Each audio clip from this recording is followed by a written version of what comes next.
Bab 8.1, CL 2. Diunggah oleh Baca Suara. Jangan lupa like dan subscribe, agar kami makin semangat upload lebih banyak. Tidak ada yang terjadi. Petik 2.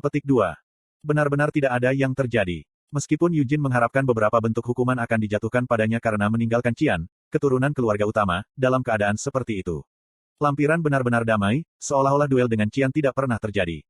Terus terang, sementara tidak ada yang bisa disebut insiden yang sebenarnya terjadi, itu tidak seperti tidak ada perubahan sama sekali. Setelah duel tersebut, penampilan dari para budak lampiran telah berubah. Mereka sekarang berhati-hati dengan suasana hati Yujin sementara juga tidak terburu-buru untuk mendekatinya. Mereka mungkin tidak ingin terjebak setelahnya bersamanya. Apakah kamu baik-baik saja dengan ini? Yujin bertanya sambil menatap Nina. Malam pertamanya di pavilion telah usai, dan sekarang sudah keesokan paginya. Ketika Yujin dan Nina tiba di ruang makan lantai pertama, mereka menemukan bahwa hanya mereka yang ada di sana. Meski begitu, berbagai macam hidangan telah diletakkan di atas meja makan. Bolehkah aku bertanya apa maksudmu dengan itu? Tanya Nina. Dengan menemaniku, kata Yujin sambil dengan kasar mengiris sepotong daging untuk dirinya sendiri. Potongan daging dipotong terlalu besar untuk sarapan. Satu-satunya hal yang sebenarnya diminta Yujin di antara semua makanan ini adalah dagingnya. Jika dia tidak memastikan untuk makan secara substansial meskipun mengerahkan seluruh tenaganya, baik staminanya maupun, tentu saja, kebugaran fisiknya akan menurun. Nina tidak terburu-buru untuk menjawab. Sementara dia ragu-ragu, Yujin mendorong daging yang baru saja dia iris ke dalam mulutnya dengan pisau. Bukannya aku tidak menyadari situasinya, tapi aku tidak bisa berbuat apa-apa untuk membantunya. Oleh karena itu, sementara Tuan Yujin tinggal di perkebunan ini, saya akan terus melayani sebagai pelayan pribadi Tuan Yujin. Kamu tidak perlu menunjukkan kesetiaan apapun kepada seseorang yang akan pergi paling lama 1 bulan. Lagi pula, bukankah kamu harus tetap bekerja di sini setelah aku pergi? Ini bukan semua karena kesetiaan. Kepala pelayan perkebunan ini menugaskan saya untuk menjadi pelayan pribadi Tuan Yujin, dan orang yang memerintahkannya untuk melakukan itu mungkin adalah nyonya kedua. Nina tersenyum pahit dan menggelengkan kepalanya. Jika aku mengabaikan tugasku saat mencoba menghindari masalah, itu berarti aku secara tidak langsung melanggar perintah ibu kedua.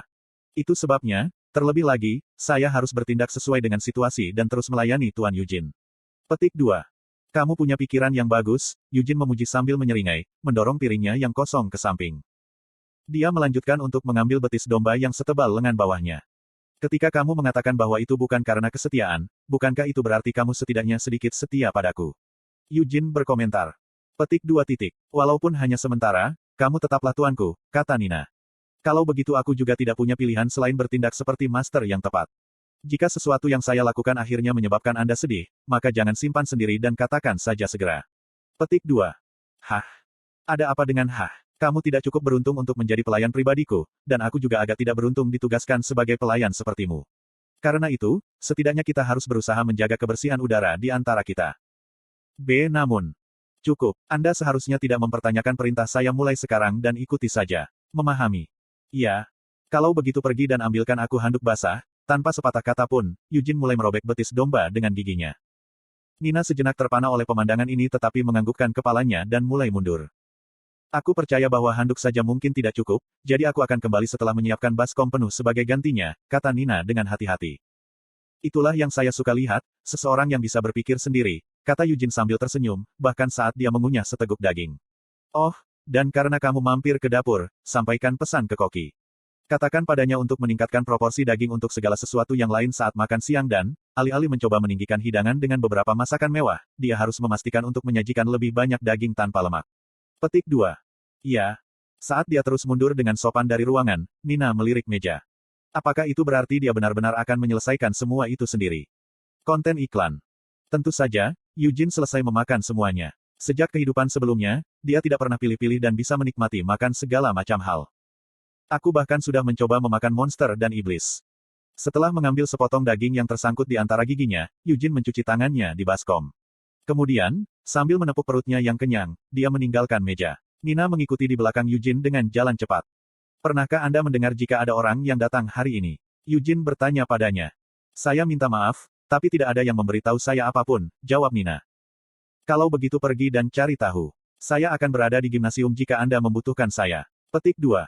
Ya, namun, tolong pertimbangkan. Anda baru saja selesai makan. Saya khawatir jika Anda mulai berolahraga segera, perut Anda mungkin mulai sakit. Terima kasih atas perhatianmu, tapi itu tidak perlu.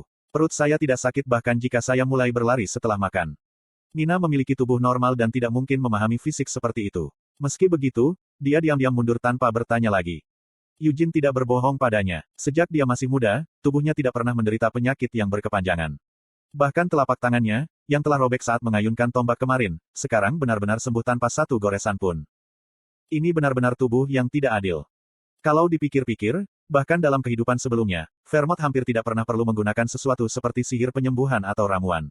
Meskipun jarang dia terluka, tubuhnya akan sembuh dengan sendirinya pada beberapa kesempatan dia terluka. Berkat ini, sihir penyembuhan Anise dan Sienna hampir secara eksklusif didedikasikan untuk menyembuhkan Molon dan Hamel. Alasan mengapa kamu terus terluka adalah karena kamu selalu berlari ke depan tanpa berpikir. Hei, si brengsek bodoh itu, Molon, yang menyerang duluan. Orang itu melakukannya karena dia bodoh. Jadi mengapa Anda terus menyalin orang bodoh itu? Apakah kamu juga bodoh? Lalu persetan, haruskah aku membiarkan bajingan itu dipukuli oleh monster? Kenapa kau marah padaku? Ayo berhenti berdebat. Lihatlah Vermont, mengapa Anda tidak bisa bertarung dengan hati-hati seperti dia tanpa melukai diri sendiri? Jika Anda ingin kami berhenti berdebat, mengapa Anda terus mengatakan omong kosong seperti itu? Setiap kali dia kembali dengan penuh luka, Sienna selalu mencabik-cabik Hamel. Meskipun 13 tahun telah berlalu sejak dia bereinkarnasi, ingatan tentang kehidupan sebelumnya tidak memudar sedikit pun, tetap jelas seperti biasanya. Pemakaman diadakan untuk Vermont setelah dia meninggal, tapi aku tidak tahu apakah 3 lainnya masih hidup atau tidak. Sienna bijaksana, setelah menjalani masa jabatan terlama sebagai kepala penyihir menara sihir dalam seluruh sejarah kerajaan sihir Arot, tiba-tiba menghilang sekitar 200 tahun yang lalu. Keberadaannya setelah titik ini tidak diketahui. Bahkan Anise setia, dihormati sebagai orang suci oleh Kekaisaran Suci Yuras, mengundurkan diri dari pekerjaannya di kuil pusat selama tahun-tahun terakhirnya dan berangkat untuk ziarah satu wanita. Bahkan Paus Kekaisaran Suci tidak berhasil membuatnya mengungkapkan tujuan ziarahnya. Adapun Molon bodoh itu, raja pertama dari kerajaan Ruhar Utara, orang itu untungnya masih ada, terlihat relatif baru-baru ini. Meskipun, relatif baru-baru ini, dalam hal ini, berarti 100 tahun yang lalu. Setelah turun tahta, dia menjalani kehidupan yang santai. Dia terakhir kali muncul sekitar 100 tahun yang lalu pada hari peringatan berdirinya kerajaannya. Tidak peduli seberapa banyak aku memikirkannya, aku tidak bisa membayangkan bahwa salah satu dari mereka akan mati dengan tenang, tapi pemikiran seperti itu tidak ada artinya. Karena Vermont, orang yang tampaknya paling tidak mungkin mati, sebenarnya telah meninggal lebih dari 200 tahun yang lalu. Saat Eugene merasakan rasa pahit naik di mulutnya, dia menggelengkan kepalanya untuk menjernihkannya.